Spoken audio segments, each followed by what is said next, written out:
Hey everybody, Aaron here. Welcome back to another anime review. Today we look at episode 7 of Danganronpa 3 Future Arc. Now, what's funny about this episode is something I was talking about several weeks ago, maybe it was last week, I think, where I was talking more detail about it. But I told people about the Ultimate Despair Girls, which is essentially the third game that came out for the series that takes place between the events of 1 and 2 in many ways.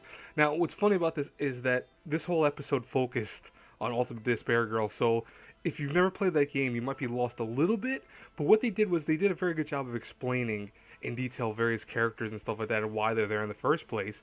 But, the games do go further into the stories of Komaru and Toko, being on this island together and having to fight against the Children of Despair, essentially. But I will not get into that. I'm just going to talk about this episode. I will talk a little more about the Ultimate Despair Girls as I go through the episode, obviously. But anyways, we see the rise of Monica here. Monica is talking about how she's the secondary Junko and so happy about it. Like, she's rising up, she's talking to no one except other Monokumas, and that's kind of terrifying in many ways if you think about it, but more on that as I go along with the episode. So we have Komaru and Toko essentially finally going to help out by finding out where Monica is. Now, at the... excuse me, by the way, I'm losing my voice at the same time I'm talking. What's funny about this is at the end of the game of Ultimate Despair Girls, what we saw was they defeated the Children of Despair, and we see that 3 of the children out of the 4, which Monica's not including those children, but they are on their own right now in the city still, but more so they're working with the Future Foundation rather than going against them. So they're all for hope right now. They still have some ties, I guess, to the Despair, but they are trying to help more than hinder them. And one thing that was happening was they were trying to find where Monica was hiding this whole time because they had no idea where she was. But the kids are finally deciding, you know what, let's help them out and, tell them exactly where we think they are. So, ironically enough, the building itself, as they're going to find the building and they're fighting against the various Monokumas that are all over the streets, the building itself is ironically this giant building with the words Monica on it. Like, and even Komaru said the same thing that I was thinking in my head, but I'm like, she has to obviously be here. I mean, like, what person would have their name on a building and not be there as their central base of, operation? Now, what's very interesting about this is that they climb through the building and, of course, obviously get to the end point where Monica surprises them, says, "Oh yeah, you're not gonna escape from this. Despair will win over hope. I am the second Junko." She goes into this whole detail thing of just how great she is and how great she could stop them. And just as quick as this battle goes on, she gives up. She goes, nah, never mind. I don't feel like fighting anymore. You guys win. And they look at her like, wait, what? I mean, here she is surrounded by robots. A whole bunch of Monokumas on both Komaru's and Toko's side. They are now back to back trying to survive against all this wave of enemies looking on them. And she just gives up. The most anticlimactic battle I think I've ever seen in my life. But I honestly, I thought it was so Danganronpa. Like, something like that happening is just obvious that this would happen. What's interesting though is that what they end up doing is, after she causes this huge explosion, they find her quote-unquote base of operations within the building itself. It's just like this little minivan that she's inside that, she's keeping as a room. It's got dirty fluid all over the place. It looks like crap. And she's like, yeah, I gave up on doing a lot of stuff already. I'm kind of bored. And they go, wait, what? You're bored? What are you talking about? And she goes, yeah, I wanted to go in there. She killed the girl in the wheelchair. She did that much and took over with, using her android, which, by the way, I was right. That was an android. The thing, she took over the android and has been using it that whole time, of course, to watch Makoto and his group of people.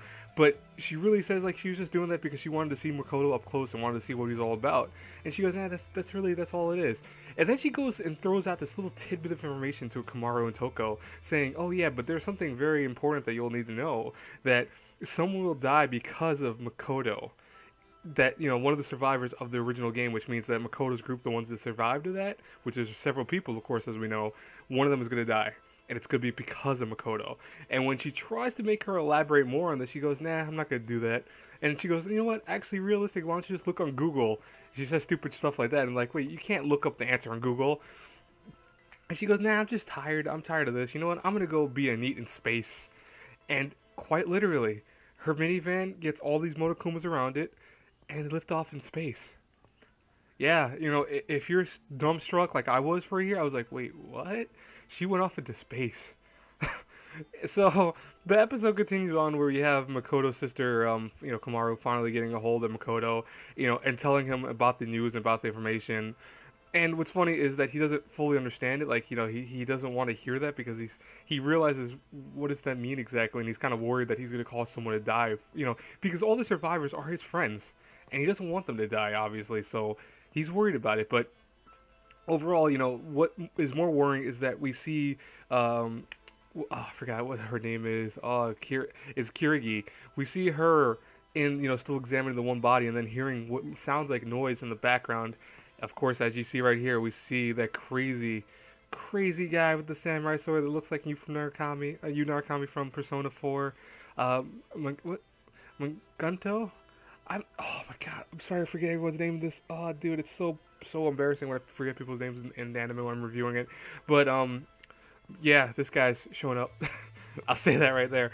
Anyways, I apologize, by the way, this review is like all over the place. It's one of those reviews that I was more so, I think, so dumbfounded by this episode because it reveals so little and so much at the same time, and all this at the same time was just so weird. Like, I mean, that's typical Danganronpa, but it's just weird to see an episode like this and to review it because you can't review it that well. Because I think the same reactions that I had to the episode is what everyone else is going to have for it. The dumbfounded nature of just seeing the scene of her going to space and the weirdness of her giving up during a fight, which she could have obviously probably won. And honest truth, seeing the situation they were in. But, yeah, I mean, that's whatever, right? So anyways, I said the Spare Girls, like I said, takes place between events of 1 and 2, essentially. It takes place after 1. And really not per se too long after 1, but it's also taking place within 2's vicinity because it goes into 2. I'll say this right now, you do not per se need to play Ultimate Despair Girls. I mean, I did because I'm a Danganronpa fan, but if you want more information about Komaru and Toko, kind of becoming buddy while like so much during the scene they talk to one another so carefree and so politely, and they're holding hands when they have to hold hands, stuff like that. You'll understand more if you play the game. If you don't play the game, you won't understand why this crazy psychopath Genocide Jack, which is Toko's alter ego, why she's with Komaru in the first place. You won't understand that, but it's not 100% necessary, I'll say that. But you should play it anyways. It's not that bad of a game. I really wasn't a huge fan of it. I mean, it's very different from the other Danganronpa games, but it's necessary if you want to get more of the story. If you're like me, in a story like this, you want every little detail out there. Overall, a solid episode. I mean, I don't know per se if it was 100% needed. I know that might offend some people, but I think it was one of those episodes that it could have been a little bit better in many ways and stuff like that, but it's not a big deal. It's really not. It's still a very good episode. I think probably I want to say the weaker of the Danganronpa's episodes to come out so far. I'll say that right now.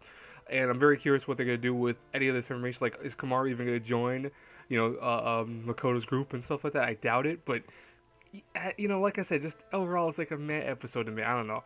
Anyways, if you disagree, put in the comments below why you disagree. If you agree with me, put in the comments also. As always, if you like this review, share it, hit the like button, subscribe to my channel for more videos like this. I will talk to you all later. Have a great day. Bye bye.